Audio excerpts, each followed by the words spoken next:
Siegfried and Ruth were going to accommodate me at their home in Kirchheim Tech, and prepared a room for me where I could sleep and study for as long as I wanted.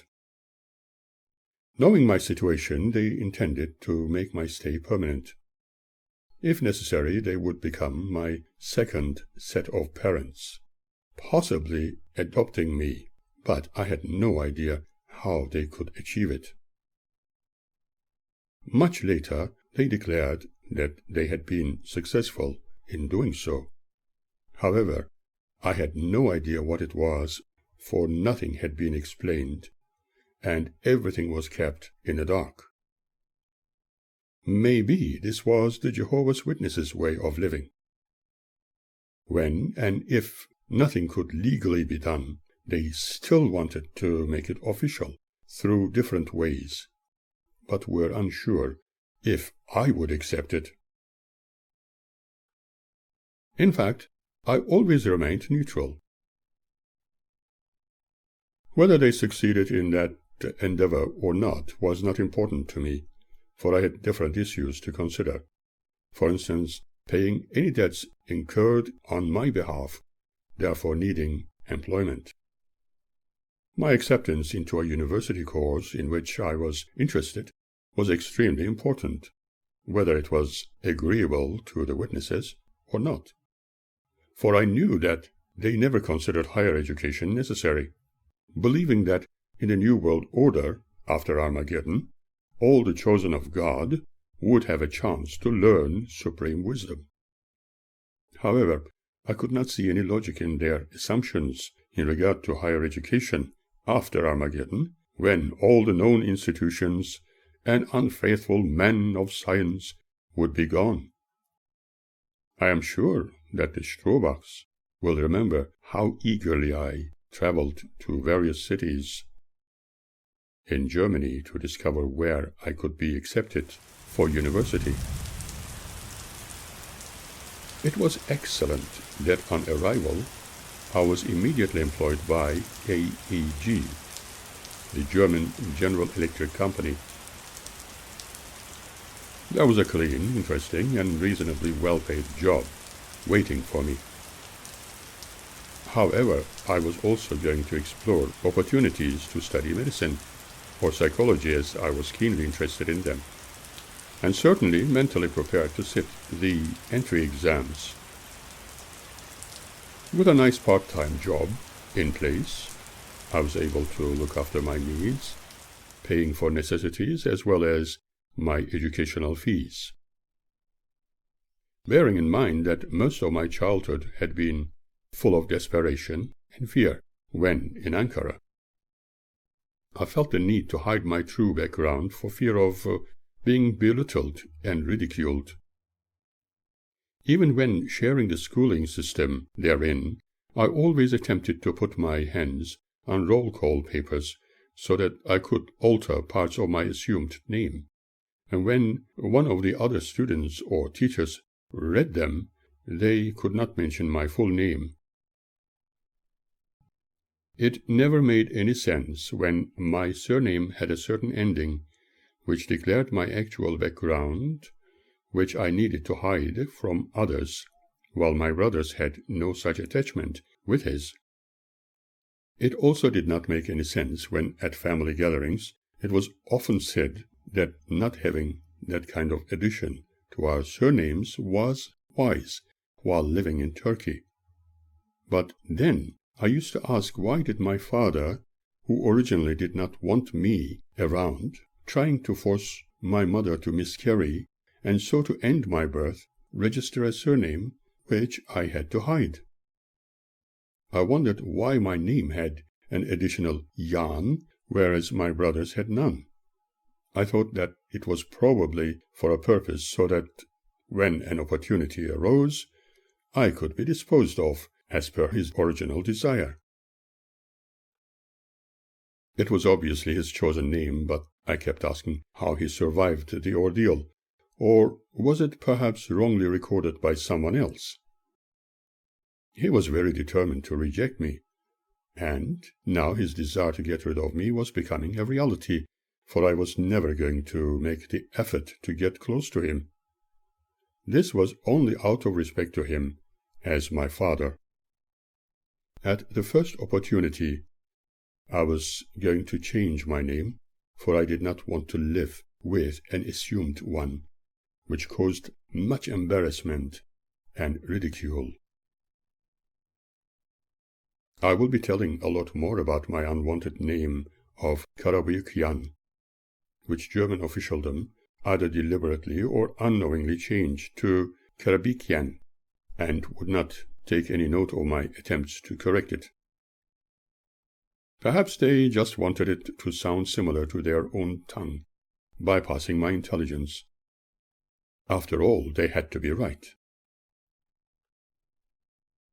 Now in Germany, I needed to improve my language skills, even if it meant a reorientation course through one of the higher education institutions.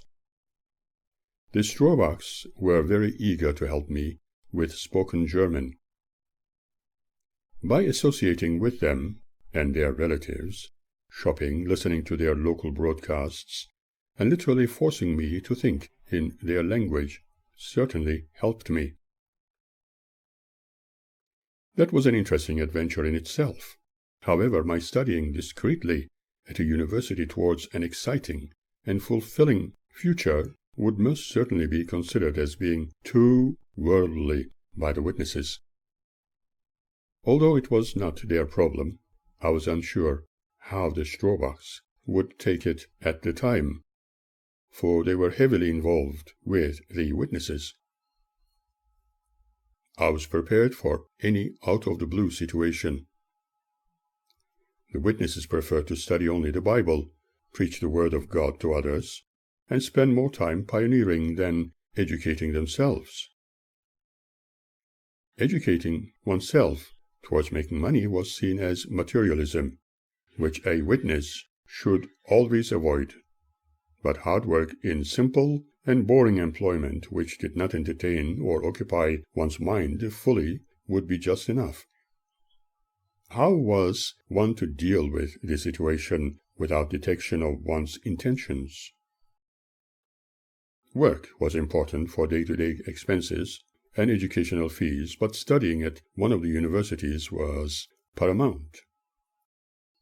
Although the Strohbachs would probably not oppose me, knowing how eager I was to take part in entry exams, even discreetly encouraging me, perhaps I could do all that within a wonderful plan which my childhood friend suggested. First, I decided that I was going to do a full-time job to pay my debts in a very short period of time, buy a reel-to-reel tape recorder, and save towards my educational fees. Then I could do a part-time job to provide me with an income. This way, I could spend more time at university.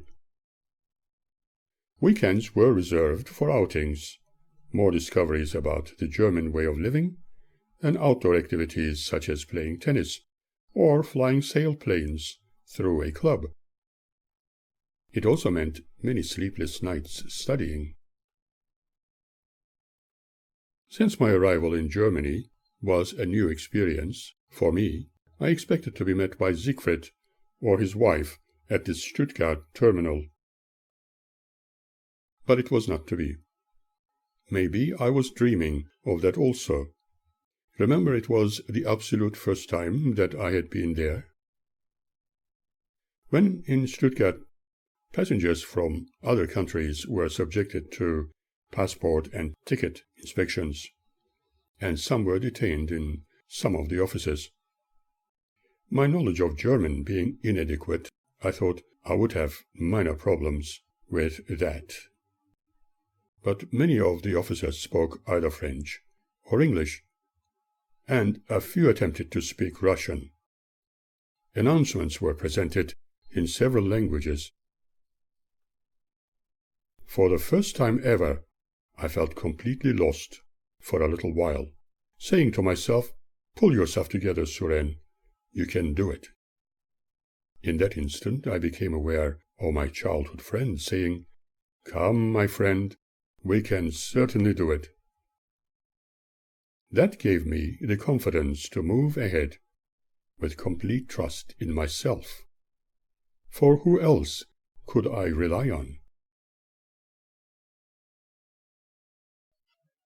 Having decided to have a snack and a hot cup of milk in one of the food outlets located within the station complex, I admired a few bright and bubbly German girls. This made me forget my fears for a little while. When I called the Strohbachs to let them know that I had arrived, I was told that they were expecting me to take another train to where they lived, suggesting that I could surely find my way to their address. That sounded challenging, if not irresponsible.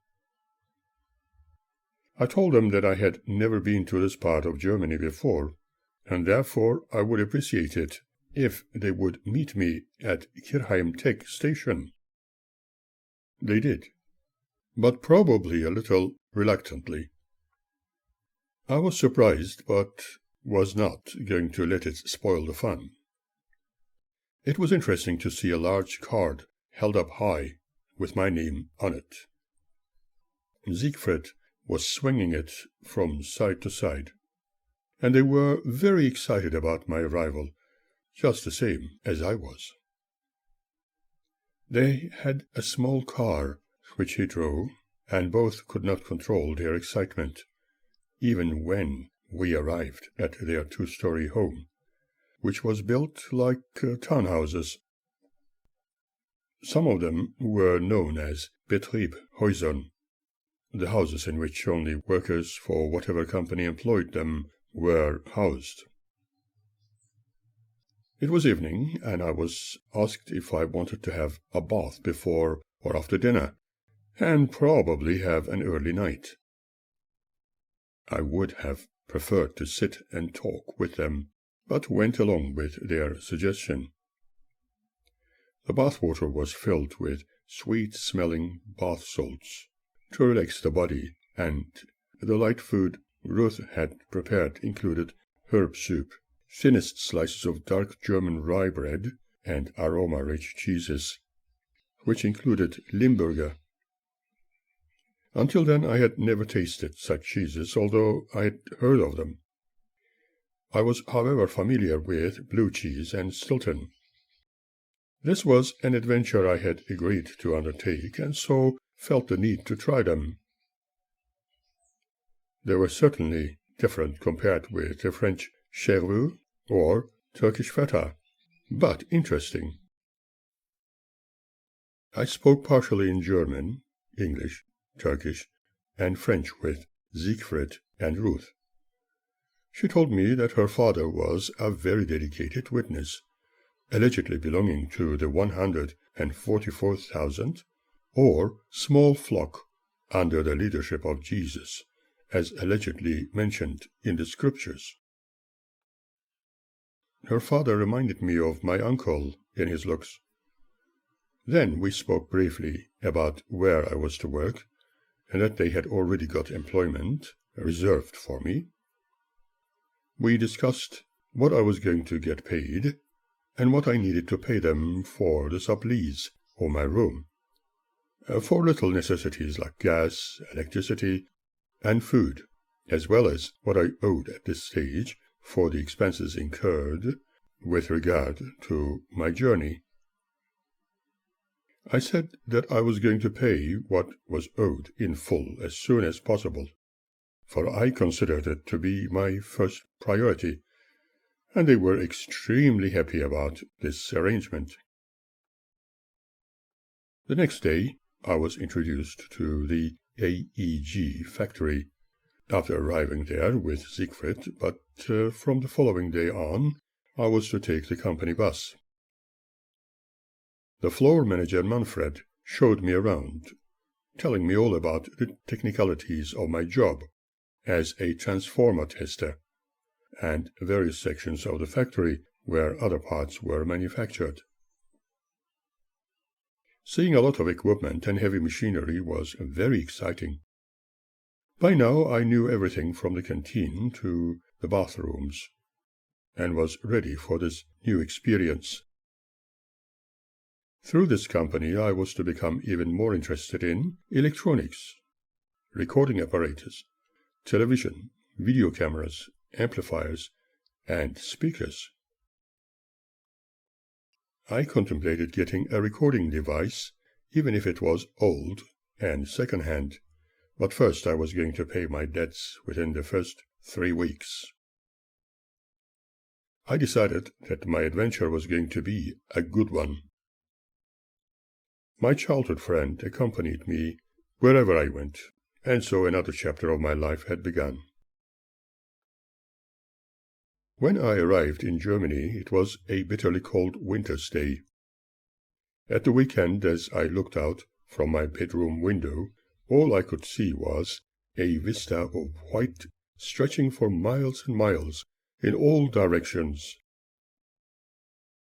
The sky was grey with brooding dark clouds, and the trees looked frozen. Nobody could be seen anywhere on the streets for a long while. I felt the urge to take several photographs. Suddenly, the streets filled with families, everybody clothed like cabbages, happily wandering about.